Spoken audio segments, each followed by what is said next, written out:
I realized this last year. I found out. I mean, it was always in the back of my mind, but I looked up. Back to the Future came out in 1985, Yeah. right? Who Framed Roger Rabbit in 88, Back to the Future 2 89, 3 in 90, and Death Becomes Her in 92, and Forrest Gump in 94.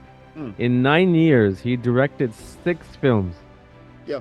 and that's unheard of, especially three movies in a row. I mean, granted, Back to the Future 2 and 3, you can say they were shooting simultaneously and whatnot, but still.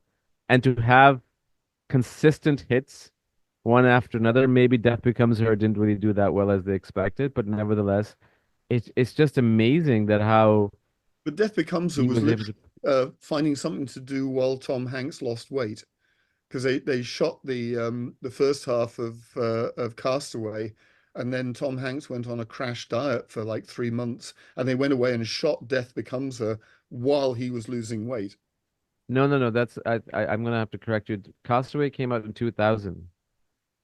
I think you're mixing that up with What Lies Beneath, possibly. They did that. Tom, they Oh, did the sorry, it was What shooting. Lies Beneath. You're right. You're right. It was Yeah, What Lies yeah, Beneath was yeah, shot during Castaway. Yes. yeah. But another example, Right. No, of 97 course. Contact. Yes, yes. Death Becomes Her, the Bruce Willis and yes. Yeah, yeah, yeah, Yeah. yeah. Which was another movie that we forget now because that kind of visual effects work is so commonplace. But the visual effects work in that movie was astounding. It it is. We saw my wife and I saw it recently, like 5, 6 months ago. I was blown away by the visual effects in that film. It was just Yeah, it's still amazing. good, and yet you remember it was like that was made during the 90s. That was we're only a few years after The Abyss and the sort of groundbreaking stuff with the the water pseudopod, which Jim Cameron was never happy with, and it's amazing how much stuff is in that movie that's sort of still holds up actually. It does. It does. It was something that's going back to Roger Rabbit. So the book that was called, I looked it up, is called Who Censored Roger Rabbit. So that's news to me that it was Oh, based on a oh, book. okay. Yeah, Yeah. sorry. No, no, it's okay. I just Quarter want of to a correct it. century ago. I don't even know there was a book. I had never known. I thought it was an original idea. Mm. So, your particular work on Who Framed Roger Rabbit, what scenes slash characters, you were Okay, responsible for so yeah, what did I storyboarding? do on that movie? Uh, I I picked up and did a lot of the Maroon cartoon from the point where, like, the opening scenes of the Maroon cartoon, Yeah. Dick did all of those, and then there's a point where Roger looks over after the mother leaves, and you know, you better look after him, or it's back to the science lab for you.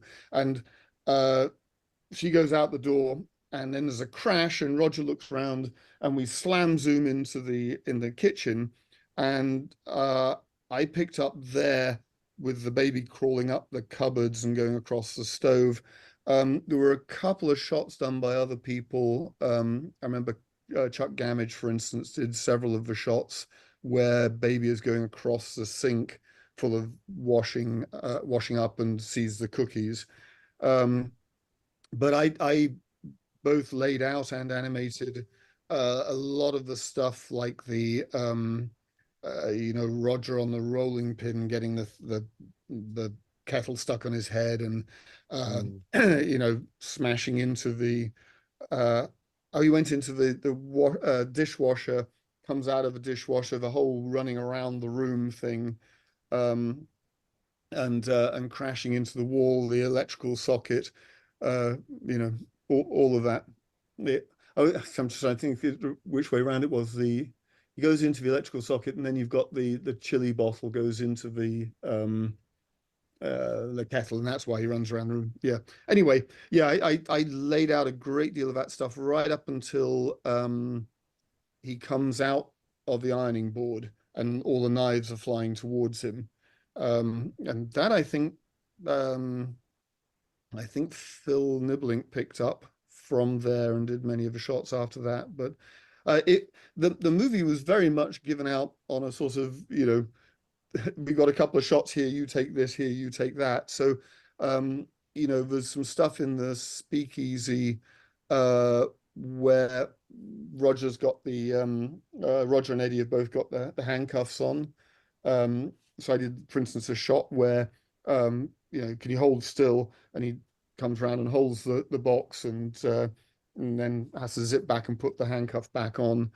Um, but again, there's shots uh, in between those. There are shots that Chuck did and various other artists did. Um, so the only section I can claim as a big section, I did the entire scene in the movie theater, Oh, where um, Bob uh, Hoskins. Bob Hoskins meets up with Dolores, what's her name, and yeah. So so yeah, I did that whole scene, which was it was quite remarkable to actually get the whole chunk to myself. Um, and there's a few other bits when Roger and Eddie go to the Maroon Studios, and Roger's left to watch out, and he gets banged on the head with the frying pan. Did that scene. Um, I did.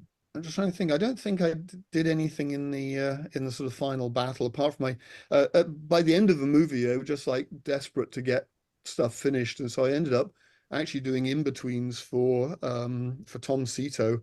At one point, there's some of the big crowd scenes at the end. It was just like all hands to the pumps, and so they said, would you be prepared to do in-betweens? It's like, hey, sure, if you're paying me, I'm happy to do in-betweens. That's awesome. And I remember, I distinctively remember. So I had just moved to Canada in 1990, and I remember going to 7-Eleven because that was like my little, that's where I used to play my Teenage Mutant Ninja Turtles arcade game from school going to home. And I remember going to 7-Eleven, they used to have this small VHS section, right? And I remember the two VHS cases that always stood out to me were Batman, the Tim Burton very first film, and Who Framed Roger Rabbit because of its colors and, the live action versus that. And I remember when I watched Who Framed Roger Rabbit the first time, what blew me away was even at that time, I still don't know what the terminology of it, but the animation was very like it had this softness to it, sharpness to it. It was very distinct from what I had ever seen before, like movies like Bambi and Jungle Book. But that scene when Baby Herman gets out of character and he's in the real world, I still remember that, and that just whoa, like I didn't even know what that film was about.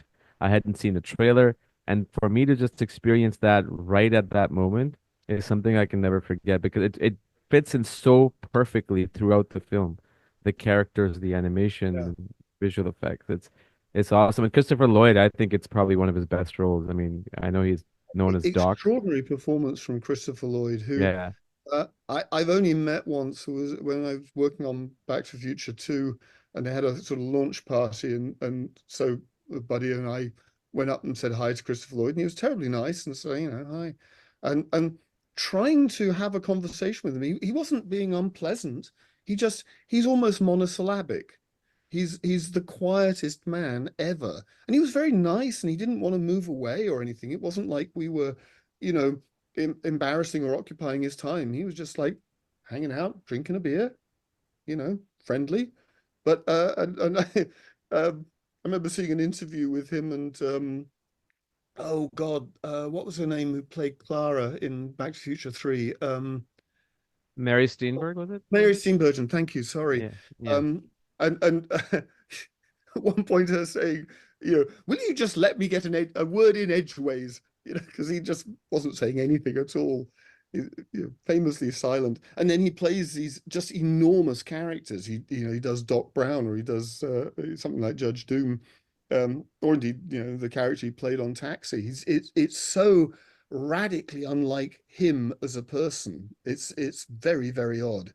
It's actually the only person I've met who's like that is was sorry, I'm having difficulty with nouns. It's early in the morning for me.